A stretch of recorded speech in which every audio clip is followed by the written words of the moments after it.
네, 안녕하세요. 성화로 알아보는 예수님의 생애 바이블 갤러리 세 번째 시간입니다. 저는 이세라 지니아가다고요. 저는 초영의 마테오 신부입니다. 반갑습니다. 반갑습니다, 신부님. 네, 반갑습니다. 네. 지난 시간은 저희가 성모님께서 사촌 엘리사벳을 방문하신 순간을 묘사한 네. 성화와 성경 말씀을 좀 들여다봤습니다. 네, 그랬죠. 이 성모님과 엘리사벳의 만남은 사실상 두 여인들을 통해서 세례자 요한과 예수님이 만난 첫 순간이기도 했고, 또 엘리사벳의 곁에 석 달 동안 머무르시는 동안 성모님께서 큰 위로를 주고받았을 거다. 이런 이야기까지 좀 나눠봤는데요. 네. 오늘은 예수님의 탄생을 나타낸 성화를 소개해드릴까 합니다. 드디어 이제 예수님께서 탄생하시는 장면이거든요. 맞습니다. 네. 예수님의 탄생은 사실 구원 역사에서 굉장히 중요한 사건이죠. 네. 구약의 예언의 실현이라는 성격을 갖고 있고, 또 인간을 사랑하시는 하느님 마음이 어느 정도인지를 엿볼 수 있는, 또 아주 그게 그 사랑이 절절하게 드러나는 그 장면이라고도 이야기할 수 있겠어요. 네. 오늘은 그러면 바로 좀 성화 소개부터 해볼게요. 네. 제가 참 좋아하는 작가인데요. 조르주 들라 투르의 새로운 탄생입니다. 조르주 들라 투르는 프랑스 화가이고요. 16세기 말에 태어난 사람이에요. 성모님이 갓난아이인 예수님을 아는 채 내려다보고 있고, 또 성모님 곁에는 또 다른 여인이 있죠. 촛불을 들고 있는데요. 성모님의 어머니인 안나 성녀이거나 산파로 보입니다. 이 새로운 탄생은요, 참 소박하고 단순한 작품이에요. 고요하고 명상적인 분위기가 지배적이고요. 좀 차분하게 내면으로 가라앉게 만드는 그런 힘이 있는 작품이 아닌가 싶습니다. 네, 저희 배경에도 있는 작품이지만 맞습니다. 네. 뒤에 있죠. 네네. 네. 참 따뜻한 느낌이 들기도 하고요. 네. 근데 이 작품은 배경이 없네요. 그쵸, 신부님. 굳이 배경 뭐 네. 이렇게 하려면 어둠이 유일하게 이제 그걸로 될 수 있는 그 그렇죠. 부분이라고 할 수 있는 것 같은데요. 네. 어둠과 빛을 이용해서 성화를 그렸다 이런 생각도 좀 들고요. 네, 맞습니다. 그게 또 이 투르 그림의 특징이기도 한데요. 이 작가의 특징이군요. 맞습니다. 배경이 없죠. 말씀하신 것처럼 투르는 같은 시대를 살았던 이탈리아의 선배 작가죠. 네. 카라바조의 영향을 받아서 극단적인 명암대조법을 사용한 화가예요. 미술사적 용어로는 네. 키아로스크로라고 합니다. 이거 이탈리아어죠? 키아로스크로요? 네, 신부님. 뭔가 어원에 대해서는 저보다 더 잘 알고 계실 거예요. 네. 그러니까 이런 극적 명암 대조법을 키아로스크로라고 한다. 맞습니다. 이태리어로 키아로는 음. 키아로 우리말로 하면 네. 빛남, 밝기, 밝음 이런 뜻이고요. 스크로 이렇게 얘기하면 어둠, 네. 짙음, 그다음에 이렇게 어두움 이런 의미거든요. 네네. 그러면 빛과 어둠, 밝음과 어두움 그냥 직역하면 이렇게 단어가 됐는데 네. 그게 명암대조법의 고유명사가 됐다. 이것도 네. 저는 좀 흥미롭네요. 네. 그런 그렇게 어원을 표현하고. 가지고 있는 네. 미술사적 용어인데요. 키아로스크로, 지금 카라바조 네. 이야기까지 한번 해봤는데요. 그럼 이번에는 카라바조의 작품을 보면서 한번 이야기를 나눠볼게요. 성 베드로의 순교라는 작품이고요. 네. 베드로 성인이 십자가에 거꾸로 매달려서 순교하는 장면을 그린 그런 성화예요. 가만히 들여다보면 이 그림은 좀 이상해요. 배경만 보면은 아주 칠흑 같은 밤인 것처럼 어둡고 구체적인 장소를 알 수가 없거든요. 네. 근데 인물들의 몸 위로는 또 빛이 떨어지고 있다는 말이죠. 네. 이 빛은 어디서 오는 걸까? 이런 궁금증이 들게 만들어요. 어디선가 오겠죠. 어디선가 올 텐데 뭘까? 그러니까 자연광 같지는 않은 거죠. 하나의 우리로 얘기하면 지금 스포트라이트 같이 그렇죠. 그렇게 빛이 항상 맞습니다. 비치니까요. 네, 스포트라이트 딱. 네, 네. 그 마치 연극 무대의 인공 조명처럼 느껴지기도 하고요. 굉장히 몰입감을 강하게 만드는 그렇죠. 그런 모습이죠. 그러니까 지금 여기가 어디고 배경으로는 뭐가 그려졌고 이런 게 중요한 게 아니고 핵심은 이 사건의 의미와 인물들이 겪고 있는 감정이 무엇인지 이거를 느끼는 거다라고 말해주는 것 같은 네. 마치 그런 느낌을 주는 회화입니다. 네, 굉장히 생동감이 있게 느껴지죠. 맞습니다. 제가 이탈리아에 있었을 때 네. 이탈리아 사람들이 그런 얘기를 되게 많이 했어요. 이탈리아 사람에게 가장 사랑받는 작가, 그리고 대표로 꼽을 수 있는 사람이 카라바지오다. 와. 네, 그 정도로. 사실 정말 이태리에는 네. 너무너무 유명한 화가들이, 거장들이. 수없이 많은데 우리가 잘 그럼요. 알고 있는 그렇게 많은 사람들이 있음에도 불구하고 네. 근데 이런 그 생생함이 강렬함이 이렇게 다가오는 게 아닐까 이런 생각이 들어요. 그래서 그때도 저도 이렇게 여러 가지를 물어보기도 하고 저도 관심을 가져서 이렇게 좀 찾아보기도 하고 그랬었는데 주로 그림 그릴 때도 그때의 건물들이 보면 제일 위층에는 이제 옥탑방처럼 되어 있었는데 옥탑방에다 작업실을 꾸며놓고 완전한 암전이 되는 공간을 만들었다 그러더라고요. 카라바조가요? 네. 어. 그리고 거기에 창문 하나만 이렇게 열어서 그것도 이제 인위적으로 네. 한 곳으로 이렇게 빛이 비칠 수 있도록 아. 그러니까 모델들이 그렇게 이 장면을 만들어 놓고 네. 실제 그림을 그렸다라고 저는 들었습니다. 네. 그렇게 상상을 하고 나니까 네. 이 성 베드로의 순교 네. 장면의 이 어둠과 빛이 조금 더 잘 이해가 되는 것 같아요. 그래서 이제 그런 어둠과 빛 또 이렇게 이야기를 하다 보니까 이 그림이 사실 관심을 받는 게요. 네. 베드로의 순교 장면 때문이기도 하지만 교회사를 살펴볼 때면 또 함께 이 그림을 꼭 찾아보는 그림 중에 하나라고 네. 알고 있어요. 우리가 잘 알고 있는 1517년 루터라는 당시의 네. 사제였는데 네. 신부님이었는데 네. 95개제 반박문을 내고 그 다음에 이제 종교 개혁이라는 게 일어나게 되죠. 네. 그래서 가톨릭과 개신교로 분리가 되게 됩니다. 이건 모두가 잘 알고 있는 그런 그렇죠. 사실일 것 네. 같아요. 그래서 신교, 구교 혹은 가톨릭과 뭐 개신교 네. 이렇게 구분이 되게 되는데요. 음. 이런 상황들을 겪으면서 가톨릭 내에서도 이제 여러 회의들을 하고 그렇죠. 여러 가지 이 상황을 어떻게 해야 될 음. 것인가 고민들이 많았을 거 아니에요. 그 결과로 일어난 그러한 방향성들이 교회의 결정은 사실 내부로부터의 쇄신입니다.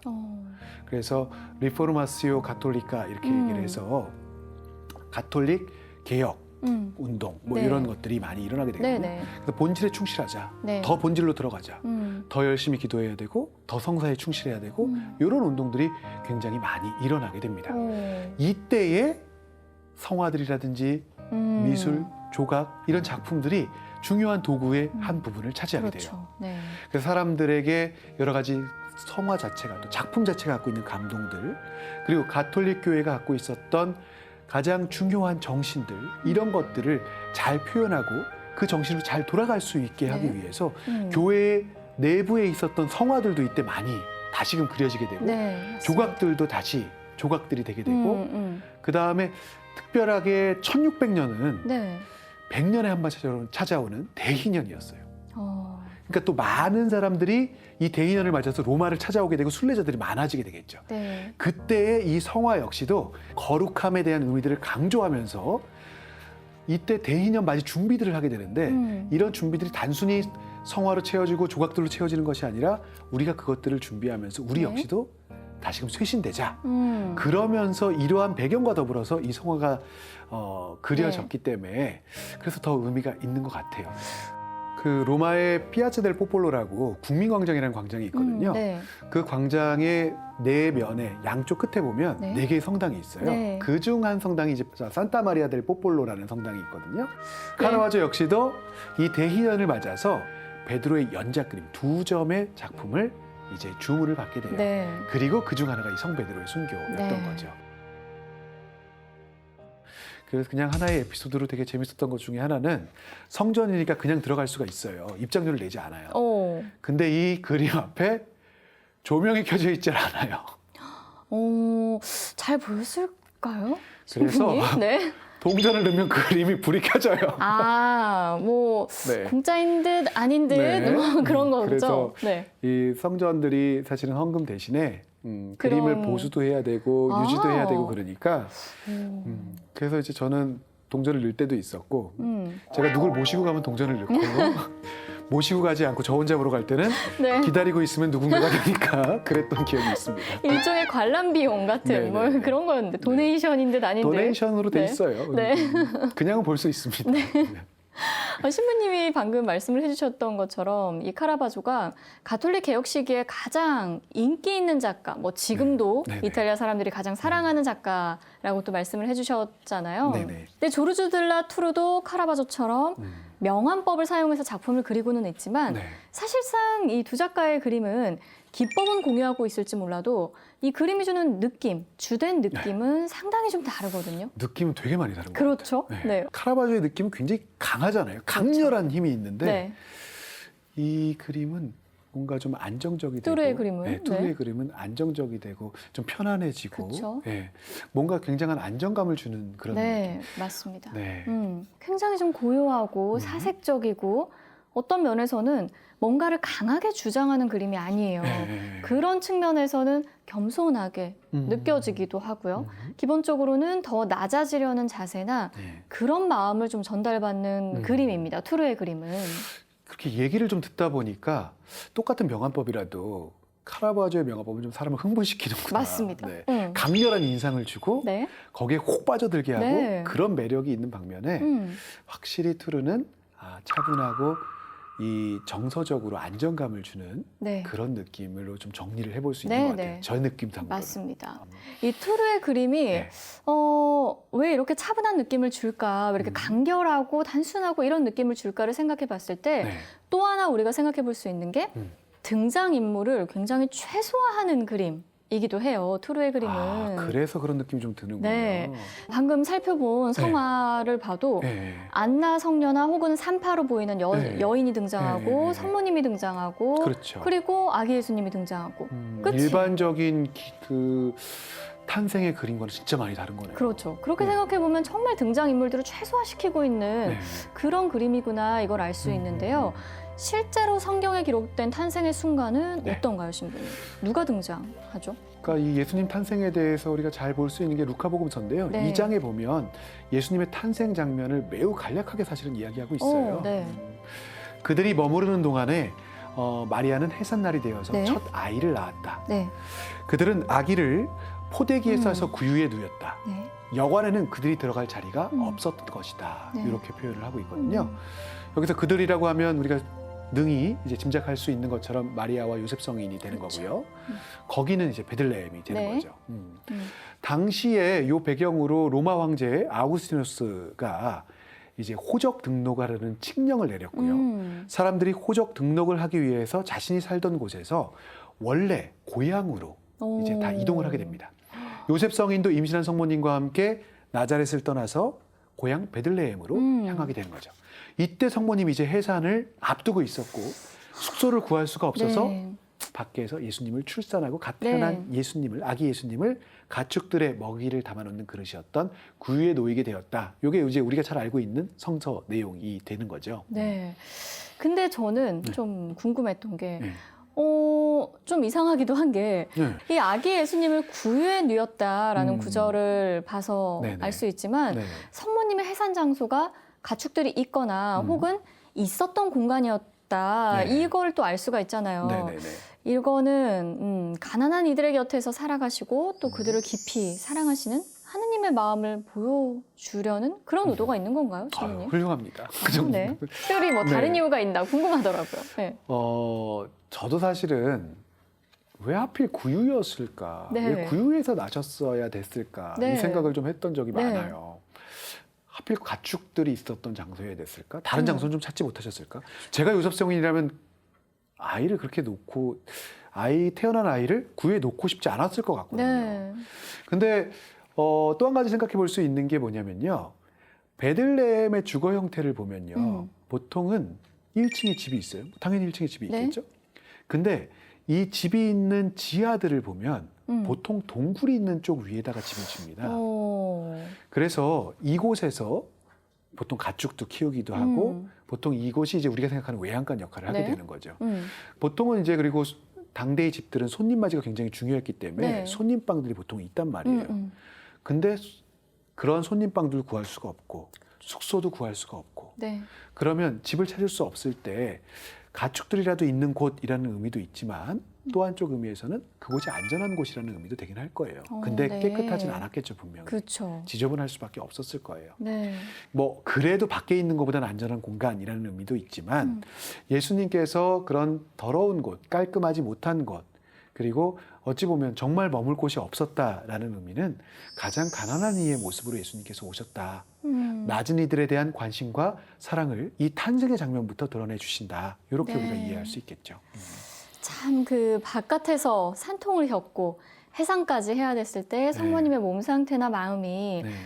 참 쉽지만은 않았겠다 이런 네. 생각이 드는데요. 저 처음 생각했을 때는 요셉 성이 참 무능하다 이렇게 이미 해산 때가 다 됐는데 그 정도 준비도 안 하고 뭐 이런 그러니까. 생각도 했었었거든요. 아, 참 요셉성인도 근데 마음이 너무 아팠을 것 같아요. 정말. 그랬겠죠, 당연히. 네. 다시 우리가 뚜르의 그림으로 한번 돌아가 보면 네. 등장인물을 최소화하고는 있지만 사실은 이런 식의 형태가 좀 이례적인 경우고요. 네네. 많은 성화들이 예수님의 탄생 장면을 그릴 때 또 많은 다양한 그런 인물들을 네. 한 화면 안에 빽빽하게 집어넣는 경우가 네. 오히려 더 많아요. 그쵸? 투르보다 최소화, 네네네. 투르처럼 최소화를 시킨다기보다는 네네네. 다음 성화를 한번 봐볼게요. 네. 지금 보고 계시는 거는 14세기 초에 그려진 초기 르네상스의 거장 조토 디 본도네라는 화가가 그린 네. 예수 탄생입니다. 아시시의 성 프란체스코 성당에 그려진 프레스코화이고요. 네. 30명에 가까운 천사들이 쭉 등장을 하고 아기 예수님을 안고 있는 성모님, 또 그 곁을 지키는 나귀와 소, 턱을 괴고 있는 요셉성인도 있습니다. 네네. 화면 오른쪽을 보시면 예수님이 탄생했다는 소식을 천사가 전하니까 굉장히 연극적인 자세로 놀라고 있는 목자들이 또 그려져 있고요. 네. 또 화면 하단 중앙을 보면 아기를 목욕시키는 산파들이 있죠. 이거는 예수님이 훗날 세례를 받게 된다, 이걸 암시하는 건데요. 네네. 중세 미술에서는 흔하게 반복되는 모티브 중에 또 하나이기도 했습니다. 네. 음. 사실 성경에서 보면 성모님과 예수님 그리고 구유가 사실 탄생 장면의 전부거든요. 그렇죠. 네. 근데 프란시스코 성인 이후 또 많은 성화들에서 보면 예수님의 탄생 그리고 구유를 꾸밀 때는 몇 가지 필수 요소들이 반복해서 드러납니다. 네. 천사들, 성모님, 네. 요셉 성인, 당연히 예수님 계셔야 되고 나귀와 소, 목동들 이 정도가 이제 필수적으로 그렇죠. 들어가는 요소가 네. 되는데 저는 이 그림들 봤을 때 왠지 그냥 나귀와 소들의 조금 눈길이 더 갔던 것 같아요. 왜 하필 굉장히 많은 요소가 등장하고 네. 있거든요, 사실. 근데 네네. 그 많은 요소 중에 왜 하필 그거였을까요? 나귀와 신부님? 소. 네. 그냥 집착하는 거죠. 별 의미 없이. 근데 이제 나귀와 소 같은 경우는 이게 이제 구유를 상징하는 그런 동물도 되기도 하고요. 네. 전통적으로 신학자들의 설명이기도 하고 전통적으로 유대 사람들에게 있어서 소는 유다 민족의 상징이었습니다. 그리고 나귀는 이방 민족들, 네. 이교인들의 상징으로 사용되었었거든요. 네. 그런 표상들도 성경 안에서도 많이 찾아볼 네. 수도 있고요. 그래서 성화들에 따라서 다르지만 나귀와 소가 예수님을 찾아보고 있는 성화들도 있고요. 네. 또 몇몇 성화들은 나귀는 예수님을 바라보고 있고 소는 고개를 돌리고 있고 이런 성화들도 볼 수 있어요. 네. 그럼 그거는 표현하는 게 유다인들은 예수님을 찾아보지 않았다. 뭐 이런 거를 표현을 하기도 하는 거죠. 아, 네. 그리고 사실 그 나귀와 소를 등장시킴으로써 보통의 작가들은 이방 민족들과 유다 민족들 모두에게 빛이 되어 오신 예수님을 또 표현하기도 있는 거고요. 네. 그래서 양쪽을 모두 포용하고 끌어안는 존재로서의 예수님, 모든 사람을 부르는 존재로서의 예수님의 탄생 이런 부분들도 같이 머물러 올 수 있겠습니다. 나귀와 소의 또 그런 네. 숨겨진 어떤 디테일들이 또 있었군요. 네, 이제 오늘 소개해드릴 마지막 작품인데요. 네. 저는 이 그림을 처음 봤을 때 너무너무 독특하고 정말 너무너무 강렬했어요. 네, 그러네요. 어떠세요, 신부님? 아니 이게 네. 네. 성화예요, 정말. 성화. 엄밀히 말하면. 그렇죠. 네, 아니 그 성인임을 표시하는 이렇게 환이 그럼요. 있으니까 네. 성화인데 분위기가 앞서 살펴본 그림과는 많이 다르네요. 맞아요. 익숙한 성화들과는 확실히 많이 다른 네. 것 같아요. 이 작품 폴 고갱이 그린 예수 탄생인데요. 네. 우리가 흔히 성화라고 하면은 굉장히 좀 성스럽고 네. 뭔가 이렇게 뭐 르네상스 뭐 이런 시기에 탄생했을 법한 그런 것들을 먼저 떠올리지만 네. 사실 현대로 올수록 네. 우리와 거의 이제 가까운 세대로 올수록 네. 굉장히 독특한 성화들도 많이 있거든요. 현대적인 그- 기법으로 그려진. 지금 이게 예수님 탄생이라고 설명을 해줬으니까 제가 안 거지. 맞아요. 네, 여러 가지로 성모님의 지금 자태도 그렇고 그냥 누워 있고 네. 옷도 그렇고 네. 전에 듣기로 고갱이 아마 타이티 섬인가요? 맞습니다. 네, 거기서 이제 작품 활동하고 그 시대 사람들을 많이 그렸다 이런 네. 거는 알고 있었는데 아마도 이제 거기 있는 여인들을 모델을 모티브로 해서 성화를 그렸겠죠. 네. 야, 네. 참 일반적이지는 않죠. 네, 일반적이지 않은 네. 것 같아요. 바로 그런 이유 때문에 일반적이지 않고 어딘지 모르게 이상하고 독특하고 이런 것 때문에 제가 여러분에게 이 성화를 꼭 소개를 해드리고 싶었는데요. 네, 이런 성화도 있다. 이거를 좀 보여드리고 싶어서. 네, 네. 근데 이 그림에 대해서 말하기 전에 폴 폴 고갱이라는 화가를 먼저 소개를 해야 될 것 같아요. 네, 소개 좀 해주세요. 네. 제가 잘 몰라요. 고갱은 네. 19세기 중반 프랑스 파리에서 태어난 작가이고요. 네. 원래는 증권거래소에서 일을 하다가 35세 일을 그만두고 그때부터 그러면 화가로서 그렇죠. 가는 거예요? 본격적으로 그때부터 화가의 길을 걸은 거예요. 그러니까 딱 아. 제 나이 정도에 이제 음. 그만둔 건데요. 결혼 직후에는 잠깐 동안 이 경제적으로 좀 여유를 누렸던 것도 있는데, 근데 그 시기를 아주 잠깐의 그 시기를 제외하고 나면 네. 평생을 가난에 시달렸던 그런 화가입니다. 그러니까 사람들한테 인정을 못 받았던 얘기겠네요. 그렇죠. 이런 그림 선뜻 누가 네. 사겠다라고 선뜻 이렇게 용기를 내지는 그래도 못했을 본인의 수도 확실한 있어요. 색깔이 있는데요. 그렇죠. 그래서 그 색깔을 포기하지 않고 네. 가난하게 살았던 거죠. 너무 그래서 특히 이제 전업 작가가 된 뒤로는 네. 작품을 뭐 제대로 팔지 못했기 때문에 생활고가 굉장히 심했고요. 도시나 문명 자체를 뭐 고갱 같은 경우는 좋아하지 않은 정도가 아니라 혐오했다고 해요. 인간에게 오염되지 않은 순수하고 원시적인 공간을 찾아서 떠난 네. 그런 이유가 굉장히 크고요. 네네. 그래서 고갱이 마침내 찾아낸 곳이 남태평양의 타히티 섬이었습니다. 근데 모든 것을 버리고 사실 가족도 버리거든요. 그래서 아, 가족과 또. 네. 아내와도 이혼을 하고 그래서 타히티로 향한 고갱이 당연히 이제 원주민들의 모습, 자연의 네. 모습을 즐겨서 그렸겠죠. 종교적인 주제로 그림을 그릴 때에도 예수님이나 성모님을 원주민의 모습으로 표현을 했어요. 네. 첫 번째 작품의 충격이 채 가시기도 전에 네. 두 번째 작품, 네. 또 다른 작품을 봐볼게요. 그냥 풍경화 아니고요. 네, 원주민들 풍경 그냥 아니고. 얘기한 게 네. 아니라. 네. 붉은 옷을 입은 여인이 지금 성모님이고요. 아하, 네. 예수님은 성모님의 어깨에 걸터 앉아 있습니다. 역시 성모자화. 네, 성모자 정말 네네. 역시 원주민의 모습으로 성모자를 그리고 있죠. 네. 예수님 탄생의 모습은 지금 봐도 되게 파격적인 느낌이었는데. 네, 첫 번째 그림. 네, 첫 번째 그림도 사실 알아본 게 이제 후광을 갖고 그쵸? 알았는데 네. 두 번째는 이제 첫 번째보다 그래도 조금은 마음의 안정을 찾을 수 있는 것 네. 같아요. 근데 그 후광을 제외하면 네. 어떤 것도 이렇게 성스러운 존재를 알리는 표시 맞아요. 그런 네. 상징도 없는 것 같네요. 네. 특별히 특별히 그 첫 번째 그림에서 사실 제가 좀 충격이라기가 조금 좀 당혹스러웠던 네. 건 지금 처음 봐서 그랬겠지만 네. 성모님이 저렇게 거의 벌거벗은 것처럼 네. 계신 거 침대 굳이 왜 저렇게 표현을 했을까 그게 좀 이해가 잘 안 네. 갔거든요. 그 막 화면 뒤편에 이렇게 막 가축들이 있고 뭐 그런 게 조금은 당혹스럽게 느껴졌었던데. 네. 어. 저도 비슷했던 것 같아요. 처음 네. 이 그림을 봤을 때 네. 신부님이 느끼셨던 그 당혹감을 저도 느꼈었는데 음. 근데 어떻게 보면 사실 그것도 편견이 아닐까 이런 생각을 또 해본 게 네, 맞죠. 사실 신부님, 맞습니다, 성모님이 맞습니다. 예. 꼭 백인 여성으로만 그려져야 되는 거는 아니잖아요. 네. 혹은 뭐 아름답고 음. 정갈하고 네. 꼭 이런 모습이어야 되는 건 아니잖아요. 네, 정확합니다. 정확합니다. 네. 예, 저도 그냥 그게 익숙해져 있던 것 그렇죠. 같아요. 네. 당대의 그 시대의 환경이나 이 상황으로 그려진 걸 보면서 아 너무 좋다 이래놓고서 네. 지금 이게 익숙하지 않은 부분이 오니까 딱 그렇게 느꼈었는데 네. 그 실제 뭐 성모님은 백인이 아니시죠. 네. 근동 지방의 여성이셨으니까 네. 뭐 학자 그룹들이나 또 아니면 보건가들이 근동 지방의 지금의 여성상을 갖고 성모님을 복원하고 이런 그림이나 뭐 작품들을 봐도 네. 우리가 익숙해져 있는 성모님과는 좀 많이 다른 것 같아요. 맞습니다.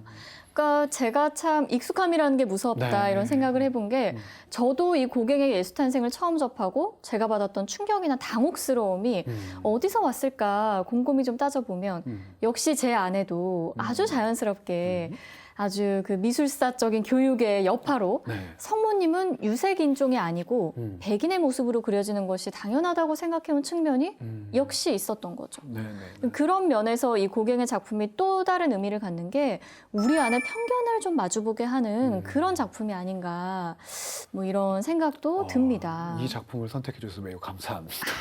네. 그냥 단순히 성화에 머무르는 게 아니라 우리 자신의 모습을 비춰볼 수 있도록. 맞습니다. 이건 계획돼 있었던 거였군요. 이건 계획이에요. 그런 계획이 있었군요. 네, 바이블 네. 갤러리 오늘은 이렇게요. 예수 탄생의 성화들을 중심으로 이야기를 나눠봤는데요. 네. 끝으로 신부님, 오늘 우리가 묵상해 볼 주제는 어떤 게 있을까요? 오늘은 뭐 지금 이야기해 주신 네. 우리의 선입견들, 편견도 되게 좋을 것 같고요. 네네. 저는 그냥 제가 준비했던 거는 네. 해산 당시에 성모님과 요셉 성인의 마음을 좀 머물러 봤으면 좋겠습니다. 부모의 입장에서 가장 좋은 것을 해주고 싶었을 거고, 그럼요. 저 아까 네. 얘기했을 때 요셉 성인이 이렇게 무책임하냐 뭐 이렇게 얘기를 했지만 네. 얼마나 애가 탔을까. 태어난 아이를 허름한 구유에 누워 있었던 네. 그 부모의 간절한 마음, 우리도 누군가의 다 자녀였고 또 누군가의 부모가 될 수 있는 건데 육체적 고통을 갖고 있던 성모님, 그 곁에 있었던 특별히 이 두 부모 중에서도 네. 우리에게 잊혀진 존재처럼 잘 안 보이지만 요셉 성인이 마음이 어땠을까? 얼마나 오. 안타깝고 애가 탔을까? 네. 그 절절한 마음으로 오늘 함께 머물러 보고 좀 묵상해 봤으면 좋겠습니다. 아, 네. 음. 그 사랑하는 사람들에게 좋은 것을 해주지 못하는 마음, 그 안타까운 마음, 어쩌면 그것 자체가 또 사랑의 또 다른 모습이 아닐까 뭐 이런 생각도 듭니다. 네. 네. 바이블 갤러리 오늘 순서는 여기까지입니다. 저희는 다음 시간에 좋은 성화와 좋은 성경 구절로 다시 찾아뵐게요. 고맙습니다. 감사합니다.